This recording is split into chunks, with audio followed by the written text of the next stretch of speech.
Look, y'all, no cap. I'm thirsty. Y'all thirsty. We all out here looking for the Spider-Man No Way Home leaks. We searching Reddit. We searching Instagram. We searching the kids app, TikTok. I'm on Twitter, and I see the name Spider-Man is trending with 2 words. Uncle Ben. Ah, shit. We just couldn't have a normal episode. We already dealing with a mismatched team of Avengers. We already got ex-Avengers walking around as walkers. And now we gotta deal with that pesky ass old man. The toxic Spider-Man debates will commence in 3, 2, 1. How you foreign niggas stop it? I was born in the tropics. I'm the way peep the mosh pit. And it came with a starship. Yeah, I got it. Yeah, I'm really from the tropics. Fuck is you doing? What's good, Digital Trap Squad? Y'all know what it is to check it, right? Alright, y'all, look. Marvel What If Episode 5. Highly anticipated by so many people, sampling a little bit from the classic Marvel comic zombie books. For some reason, people really love those. So, Episode 5 was highly anticipated by millions of people. Let's get into it. We know every single episode so far has kind of sampled from bits and pieces of the MCU films. This one is sampling from Infinity War. We got Bruce Banner being sent down to Earth from the Asgardian ship by Heimdall. He lands, hey, where Wong? Where Doctor Strange? They not here. He go outside. That motherfucker was looking like the beginning of the goddamn pandemic. Looking like the suburbs. Ain't shit popping. Damn, this shit boring as fuck. I'm tired of living in this Sims-ass neighborhood. Where the hoes at? When the Avengers show up, Iron Man, Doctor Strange, and Wong, you're like, hey, Alexa, play the Avengers thing. But then you quickly realize, Alexa, play the Walking Dead thing. Because these motherfuckers are eating their ass alive. Alive! But this is where the meat of the episode actually begins.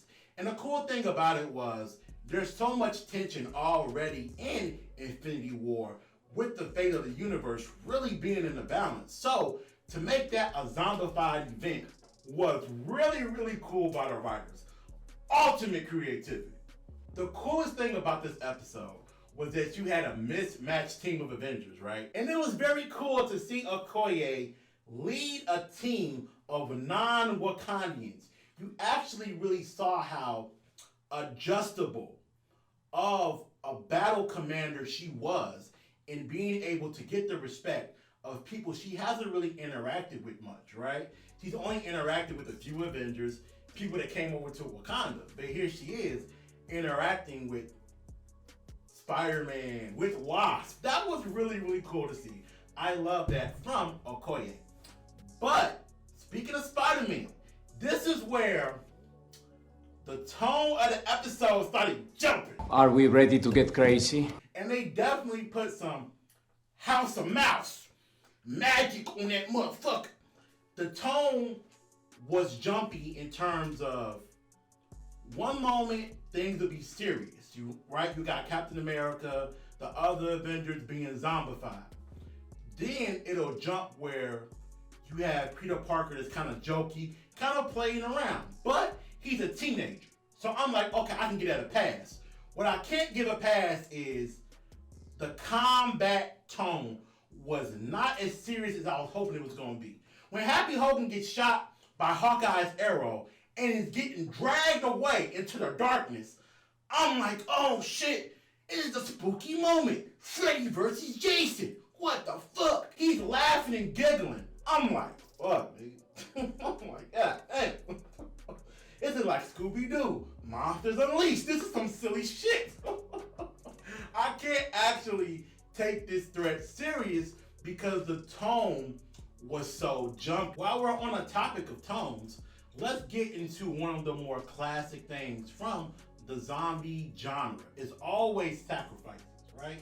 You got the one character that's, y'all go ahead. I'ma hold him back. T-Dog from The Walking Dead. That motherfucker was pathetic.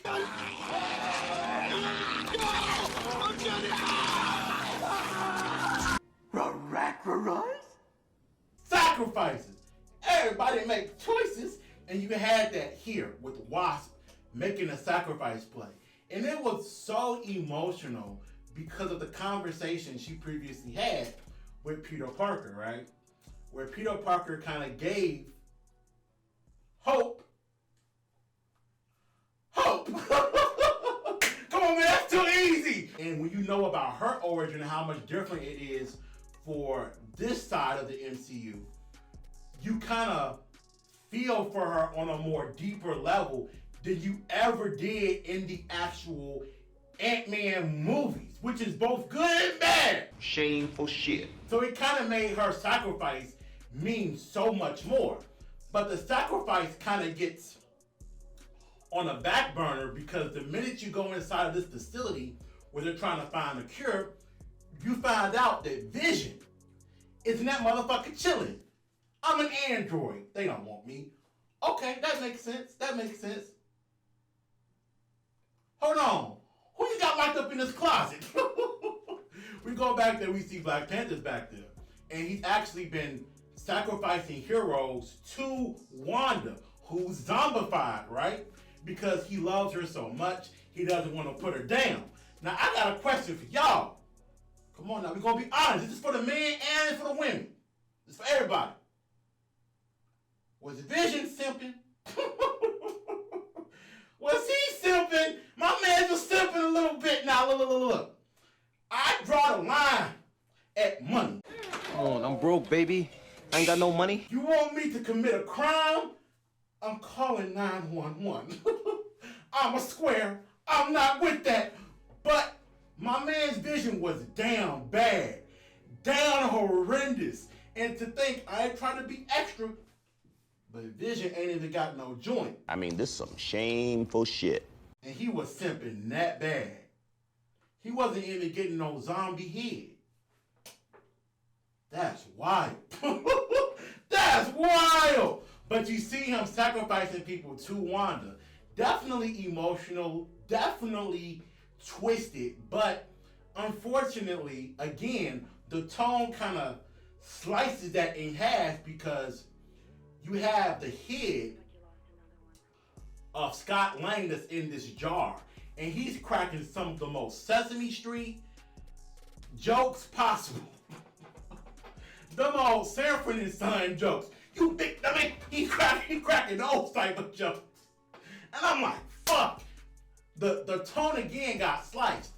But to have the final shots that stick with you of the survivors and then a giant wasp, right?